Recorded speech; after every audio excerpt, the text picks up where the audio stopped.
Back on the RJ Young Show, Mayberry on the ones and twos. So as we prepare for this college football season, there are a handful of players that I think you need to know about and you need to watch fairly closely so that you are not one of the many who are going to be hearing Kirk Herbstreit talk about a true freshman or a redshirt freshman who's just outstanding and awesome. And where's this kid been the entire time? Yada, yada. Okay? Look, you listen to the show, you know that you're way ahead on college football. You're way ahead on recruiting. Second part of that is Julian Fleming is going to show out next year. This is the nation's #1 wide receiver for the 2020 class. This is a player who has never actually just focused on playing football. The man has played football, the man has played basketball, the man has played baseball, but he's getting Hall of Fame comparisons. I say that because Julio Jones is going into the Pro Football Hall of Fame as soon as he gets done playing football. But the way that Director of Football Recruiting Steve Wiltfong put it in his evaluation, it's a terrific combination of size, strength, and leaping ability. Easily separates. Speed and physicality make him elite after the catch, and ball skills are exceptional. A game changer on special teams as well as with another gear once he sees the seam or daylight to the end zone. A difference maker in the red zone. There may be a few receivers faster, but nobody nationally with the tool bag Fleming has at that position. Also standout basketball player, a scoring machine, flying above the rim, dominates the glass, an elite long jumper, an instant impact player, and a future first-round draft pick. His highest scored skill among size, speed, route running, hands, ball skills, yards after the catch, and strength is toughness. He's getting a 10 out of 10. Okay? That is Julian Fleming. 6'2", 199 pounds, picked Ohio State. And the 247 Sports Composite for the 2020 class, he ranks 3rd. That's Brian Brzee at 1, Clemson defensive tackle. And that's Bryce Young at 2, quarterback at Alabama. Okay? Julian Fleming is that good. And what's really remarkable about him choosing Ohio State is he could be the first round draft pick for the Ohio State since 2007 at wide receiver. Now, Garrett Wilson's going to try to beat him to that with a year head start on him. And they've had good wide receivers come through Ohio State. Michael Thomas, anybody. But I found it really interesting that they haven't put out a first-round draft pick at the position. And then you take a look at what they've been running for the past 5-6 years. And you see, oh yeah, basketball on grass.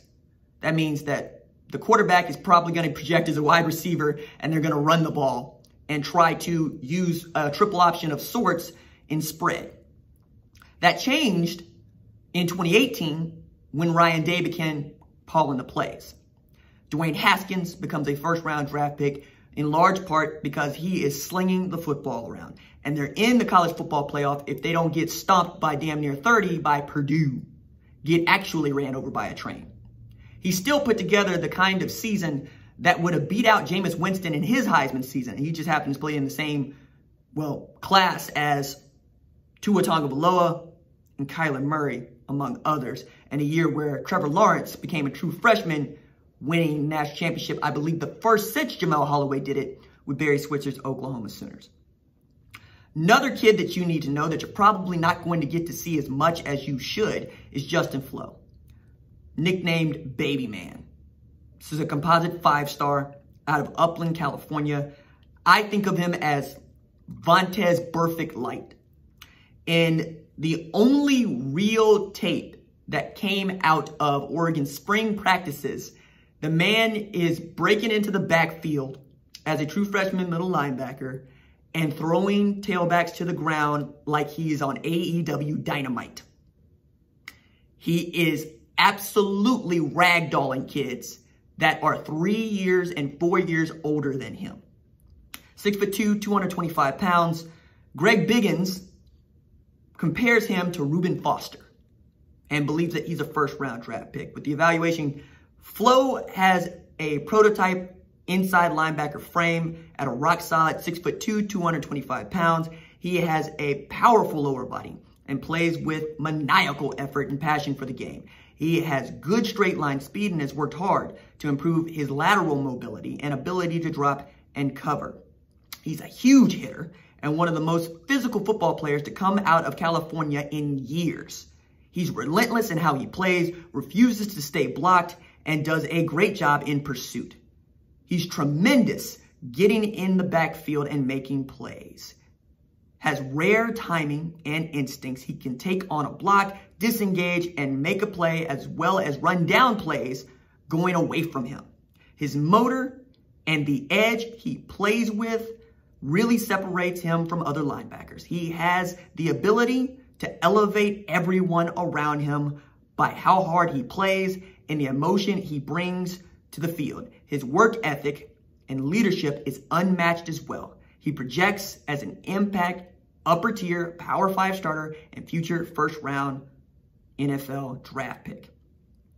Among the traits and skills for which he's been measured, his striking ability is 10 out of 10, and his instincts and athleticism rate as a 9. Now, I am really going to be interested to see what Oregon's defense looks like if, when, how they play Ohio State in September, because that's going to be the best test that they're going to see all year. They're not going to see a better test in conference play, even as both teams are continuing to just try to warm up and get revved and going.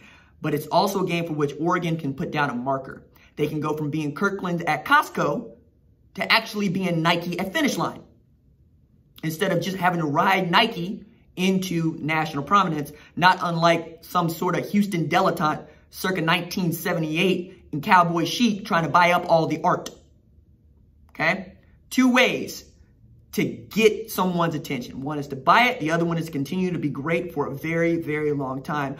Oregon is trying to build something worthwhile for the first time since Chip Kelly and my man Dennis and LaMichael James.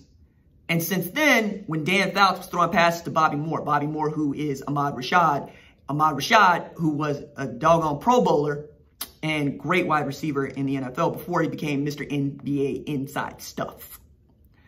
Next kid that you really need to keep an eye on that I think is going to have an instant impact, who I, quite frankly, have not talked enough about, right, is Drew Sanders.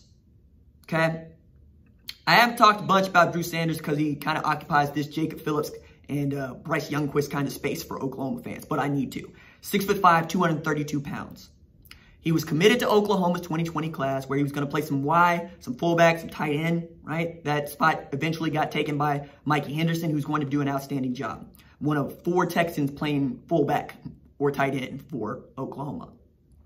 But Sanders decided to flip his commitment to Alabama, not late in the process, but late enough in the process to raise eyebrows. And this is the number 22 player, and according to the 247 Sports Composite, number 1 athlete and the number 3 player in the state of Texas. Okay? He's a top 450 player all time. Now, he was going to play some tight end wide receiver at Oklahoma. He's going to play some outside linebacker at Alabama. And this is 6'5", 232 pounds, running the 100-meter dash in 10.91 seconds. Means that by the time it's all said and done, Drew Sanders could be putting down Calvin Johnson numbers in the 40 at the NFL Scouting Combine.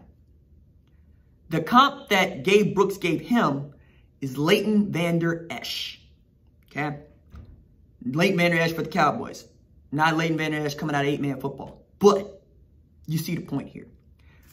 A big frame jumbo athlete who could play high major football on either side of the line of scrimmage in multiple spots, owns outstanding height and frame length with a ton of space to add bulk, physical profile, fits edge defender and tight end, playing experience at quarterback, tight end, receiver, and multiple spots on defense, possesses size and athleticism to play traditional inline tight end or predominantly flex role. He might go both ways for Alabama. It's on the table, but he's going to primarily be an outside linebacker. He shows great body control, adjusts well when the ball is in the air as needed, should be a Power 5 starter on either side of the ball. This was the Dallas Morning News' Utility Player of the Year in 2019 and was the District 4-5A1 co-MVP as a junior, a unanimous first-team all-district selection at outside linebacker in 2017. Drew Sanders is used to being a part of winning football teams, right? Drew Sanders is also used to being the best athlete on any football team he plays.